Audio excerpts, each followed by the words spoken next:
Irmãos, nós vamos ler hoje Mateus 1, capítulo 1, verso 1. E daqui nós vamos passar assim por momentos maravilhosos de estudo, porque é o Senhor, através do Espírito Santo, que vai nos abençoar com esses estudos.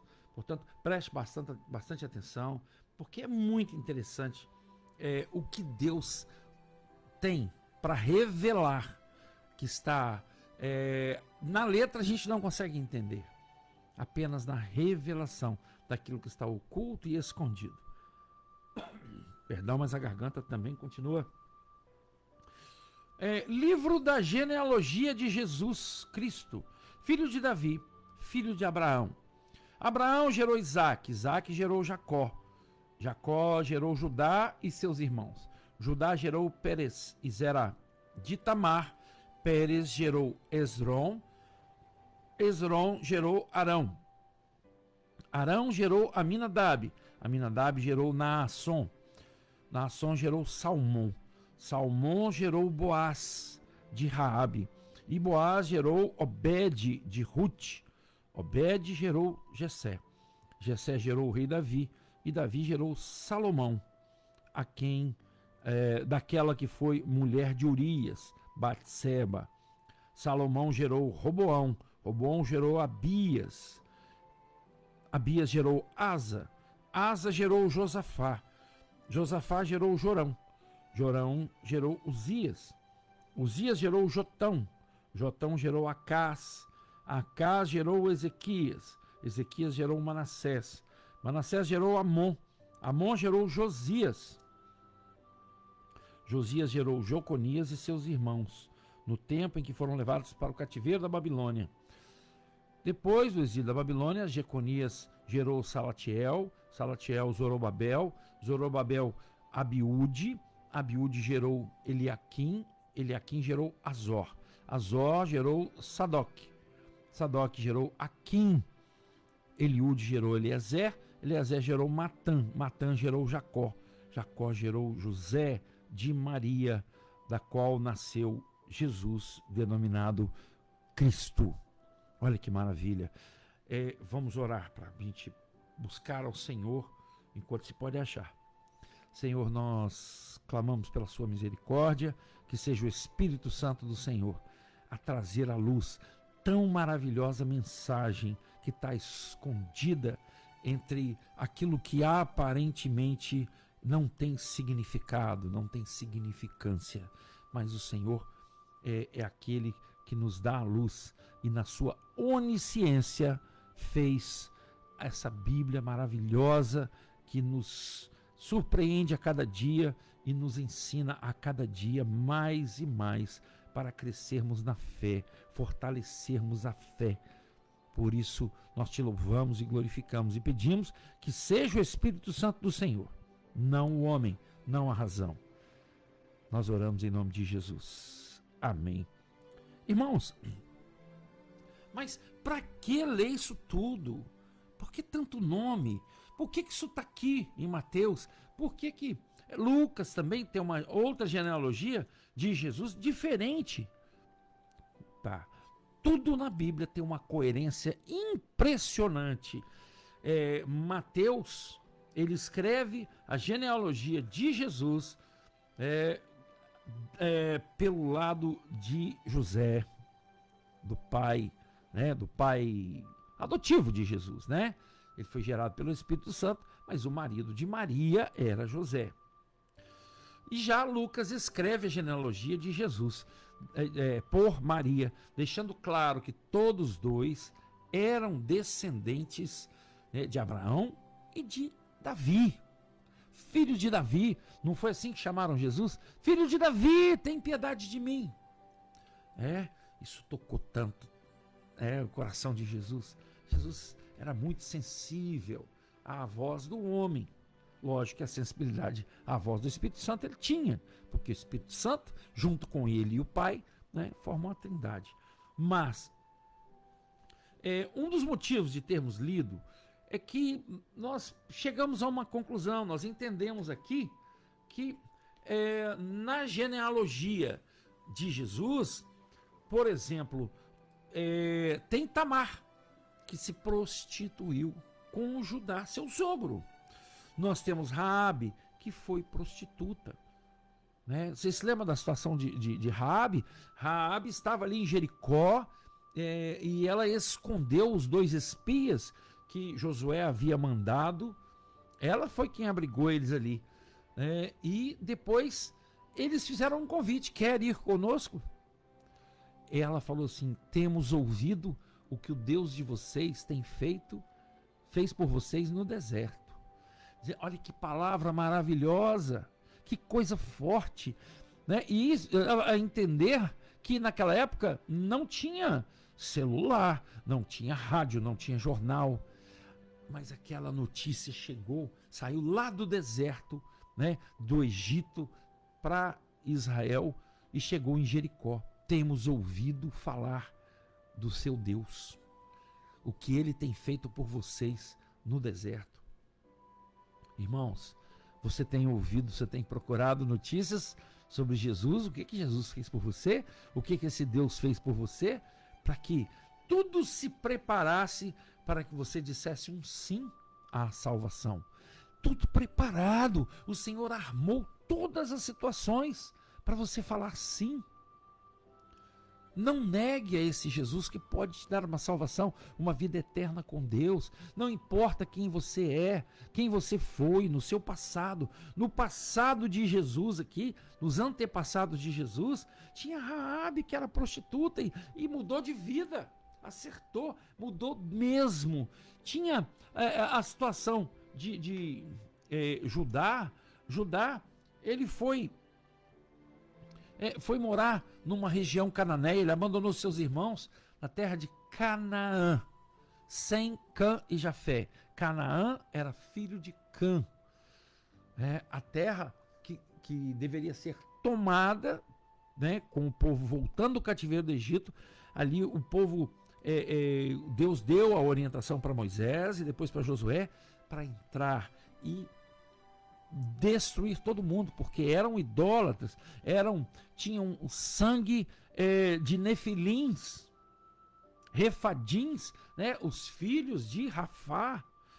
Então a orientação de Deus foi essa, que acabasse com todos, para que eles tomassem posse daquele lugar, que era um lugar escolhido por Deus, para que ali fosse gerada uma nação. E lá em Gênesis, ontem eu estava lendo lá em Gênesis, e fala muito claramente, né?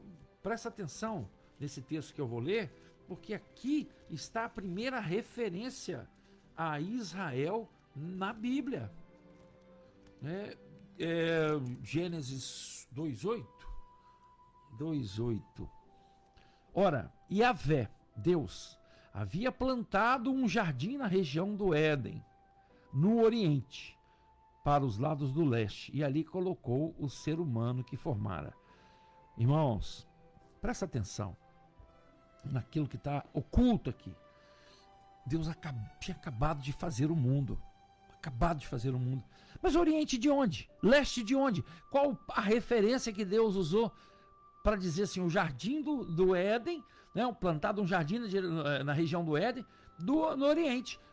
Oriente de Israel, meu irmão. Se você pegar ali, ainda não estava demarcado, mas já estava no coração de Deus que ali seria Israel, né?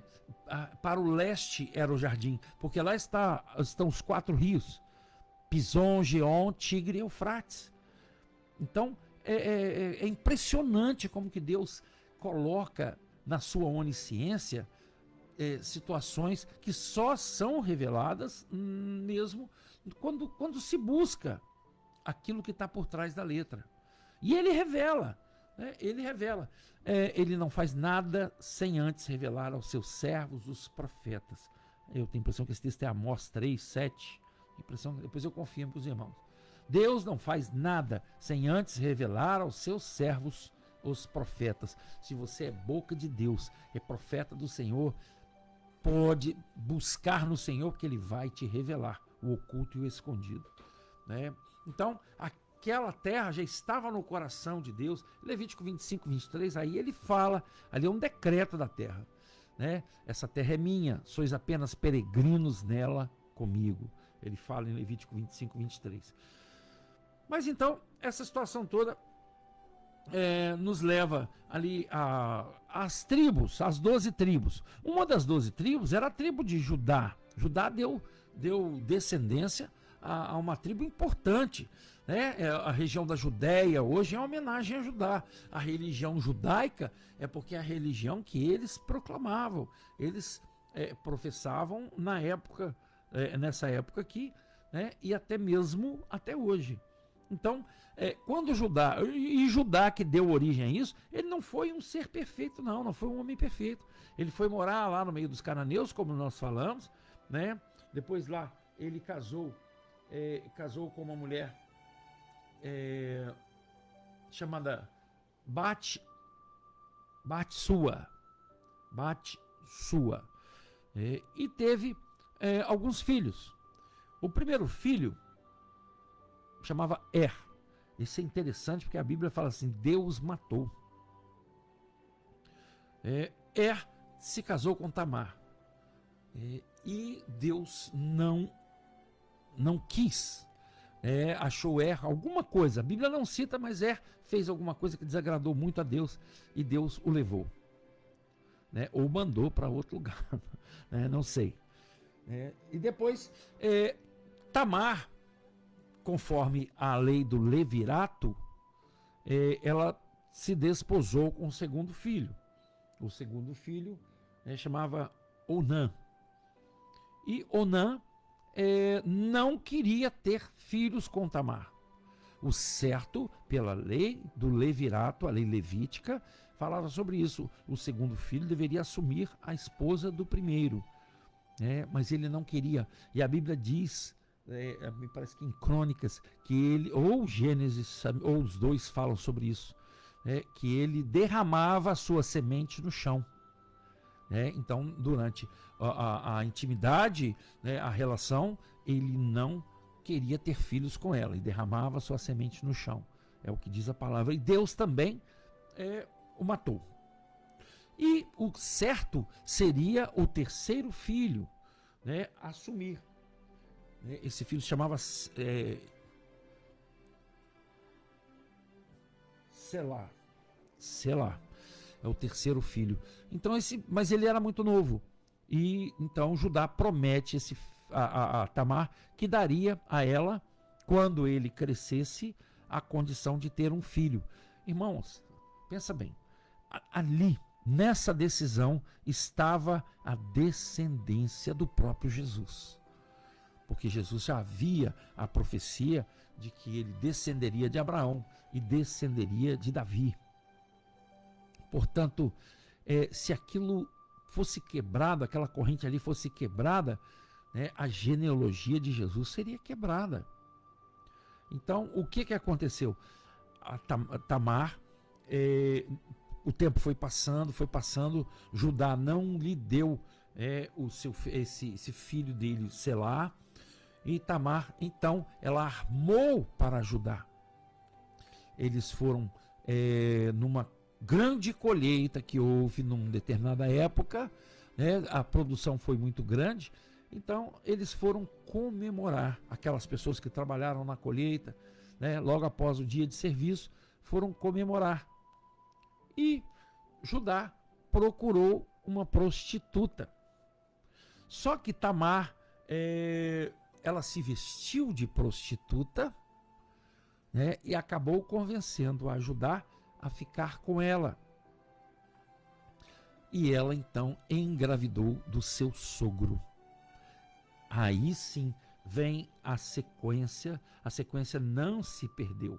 Nasceram Pérez e Zera, foram 2 filhos de Tamar. E esses Pérez e Zera eram gêmeos. Então ali permanece viva aquela descendência para que Jesus pudesse nascer dentro daquilo que era o projeto de Deus, na descendência de Abraão. E logo depois nasceria de Jessé, nasceria Davi. E Jesus, que é chamado filho de Davi, veio nessa sequência, né? Então, depois de Judá gerou Pérez e Zera de Tamar, Pérez gerou Esrom, Esrom gerou Arão, Arão gerou Aminadab, Aminadab Nasson, Nasson Salmão, esse gerou Boaz de Raabe, e Boaz gerou Obed de Ruth, Obed gerou a Jessé, Jessé gerou o rei Davi, e assim de Davi vem depois a descendência até chegar em Jesus. Coisa maravilhosa. A gente fica verdadeiramente assim impressionado com a história, com a precisão. Deus não fez ninguém na Bíblia. A única pessoa que tem na Bíblia que fala que é cheia de graça, né, bem-aventurada, é Maria, né? Maria, mãe de Jesus, né? Ave cheia de graça. O anjo falou isso para ela, né? O que é cheio de graça? É aquilo que não falta nada, nada mais. Se você colocar num copo cheio, colocar um pingo de água, vai entornar. Então Maria era cheia da graça. Mas Maria, que a gente fala, é a mãe de Jesus, né? Não é nada mais do que isso, né? Maria é uma mortal que foi usada de forma maravilhosa para trazer ao mundo o Salvador, né? Ela trouxe Jesus homem. Ela não é deusa, trouxe Jesus homem, né? O próprio Isaías deixa isso muito claro, né? Um filho nos nasceu, um menino se nos deu, um filho nasceu, um filho do próprio Deus, um menino nos nasceu, um menino homem, filho de Maria, né? 100% homem, 100% Deus. Então, esta sim era cheia de graça. Todos os outros personagens da Bíblia têm os seus defeitos. Por que Deus permitiu isso? Para mostrar para você, para mostrar para mim, que para nós tem jeito também. Para nós tem jeito. A outra genealogia interessante tem Gênesis 5, 3 até 32, a genealogia de Adão até Noé. Adão quer dizer homem. O filho dele, Sete, quer dizer apontado. Enos, fraco ou mortal. Cainã quer dizer aflição. Maalalel, santo Deus. Jared, ele descerá. Enoque quer dizer ensino ou instrução. Matusalém, quando ele se for, virá. Lameque, ausência de esperança. E Noé quer dizer alívio e conforto. Mas por que esses nomes? Todo nome tinha um significado, todo nome tinha o seu porquê. Se você juntar todos esses nomes, né, numa frase que vem só se for pela revelação de Deus, quer dizer, ao homem está apontado uma mortal aflição, mas o santo Deus descerá, ensinando que sua morte trará ao ausente de esperança alívio e conforto. Então, aqueles nomes lá do Antigo Testamento já apontavam para o sacrifício de Jesus pela minha vida, pela sua vida. Ao homem está apontada uma mortal aflição, a aflição do pecado, né? Todos nós estávamos condenados à morte eterna, mas o santo Deus, através de Jesus, descerá ensinando que a sua morte, a morte na cruz, trará ao ausente de esperança, o homem não tinha mais esperança, alívio e conforto. Amém? Irmãos, tem muita coisa mais nesse sentido. Outro dia a gente continua, fala a respeito das 12 tribos, que também tem uma sequência maravilhosa para podermos entender. Amém?